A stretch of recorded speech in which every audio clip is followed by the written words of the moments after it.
Le nucléaire, c'est une affaire de France pour moi. Tu penses? Oui, c'est bien beau d'être salarié, mais quand on est ambitieux, franchement, il n'y a pas de temps à perdre pour devenir entrepreneur. J'aspire à être, enfin, je veux être indépendante, je sais mes compétences, je sais ce que je veux, j'ai confiance en moi. On veut des entreprises qui perdurent dans le temps, dirigées par des Africains. Donc moi, je vous lance le défi là. J'adore les hommes, j'adore les mecs, mais pour moi, le futur, c'est les femmes.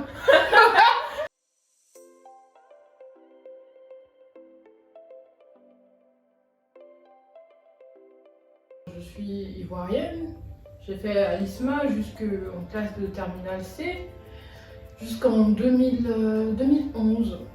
Et par la suite, donc, j'ai eu mon bac avec mention bien, le classique bourse présidentielle, classe préparatoire, PTSI, PT. Et par la suite, donc, j'ai décidé de m'orienter dans une filière énergie renouvelable et génie énergétique, et j'ai choisi le réseau Polytech Montpellier.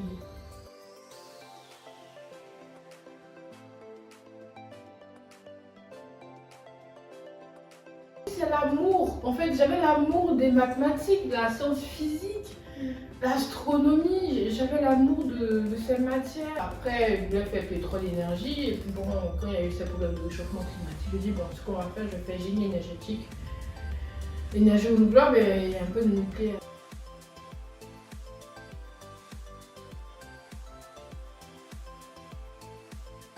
Quand on prend le modèle des grands entrepreneurs du monde entier qui ont réussi et qui perdurent dans le temps,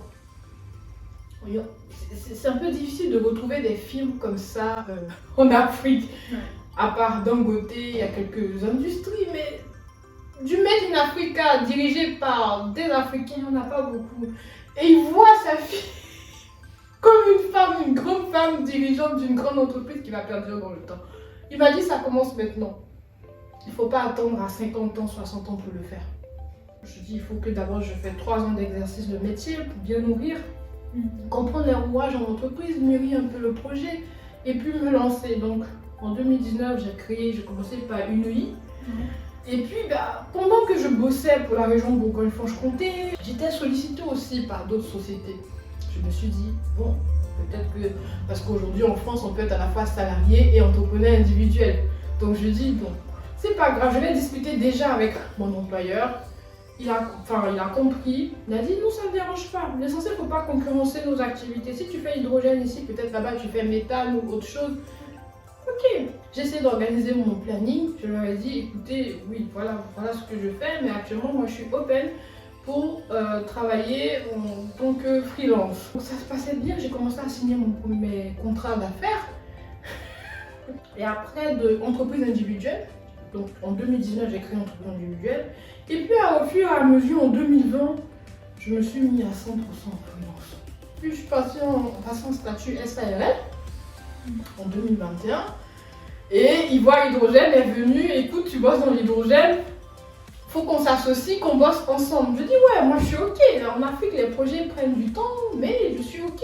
Pour qu'un jour, demain, la firme devienne une Made in Africa, une EDF Made in Africa, mais dirigée par vraiment purement des Africains.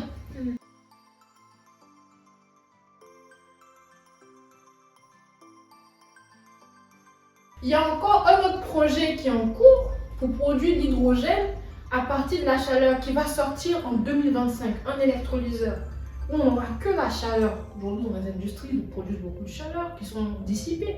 On récupère cette chaleur en fonction de la température minimum 150 degrés Celsius, on produit de l'hydrogène. La chaleur coûte moins cher que l'électricité aujourd'hui. Donc aujourd'hui, moi j'appuie qu'en Côte d'Ivoire, par exemple, le ministre de l'énergie, il a décidé de rendre la Côte d'Ivoire un hub énergétique d'ici les années. Voilà, l'idée c'est d'augmenter la production, que le pays soit autoproducteur et autosuffisant en énergie, en consommation, en production, et de pouvoir aussi vendre cette énergie dans d'autres pays avec des interconnexions électriques et tout ça. Donc, on aura, c'est sûr que le réseau sera chargé et on aura besoin de faire un peu de stockage. Aujourd'hui, le stockage d'hydrogène est plus stable que le stockage batterie. Donc, l'hydrogène a des avantages.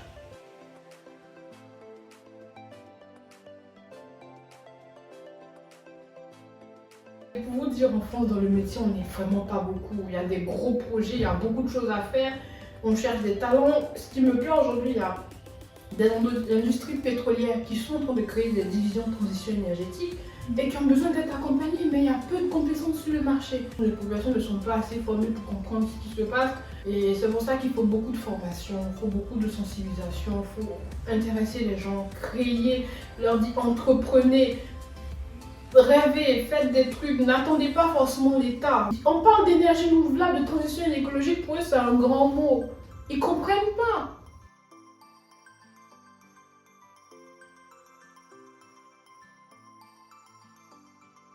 Déjà, moi, je vais leur dire d'aller bien apprendre les cours. Les cours de troisième, de seconde, de première, de terminale. Parce que l'hydrogène, on a tous appris depuis la classe de troisième. En fait, l'hydrogène, même depuis sa genèse, l'hydrogène avait déjà été utilisé autrement pendant la Seconde Guerre mondiale. L'hydrogène à elle seule, elle a une très grande capacité calorifique qui lui permet à elle seule de détruire toute une planète. Avec l'hydrogène, on fabrique une bombe. Elle a un fort pouvoir calorifique, mais il y a des moyens aujourd'hui de pouvoir l'exploiter à mini-échelle. On l'exploitait aussi pour faire fonctionner les avions, les fusées et tout, sous forme liquide. Mais aujourd'hui, l'hydrogène peut être exploité. Tout est de la recherche, tout est de la maîtrise, de la sécurité et les risques.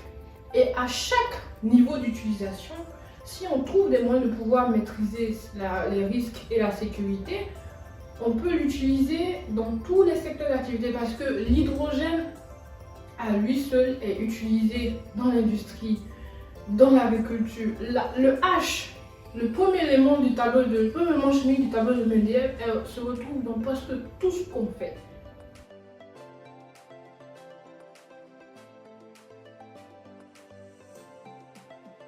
Psychogène, c'est surtout multinationales, grandes PME comme clients, les collectivités. Je forme les entreprises, je forme les professionnels, je forme même les banques. Parce que tout le monde croit en l'hydrogène. Il y a des finances.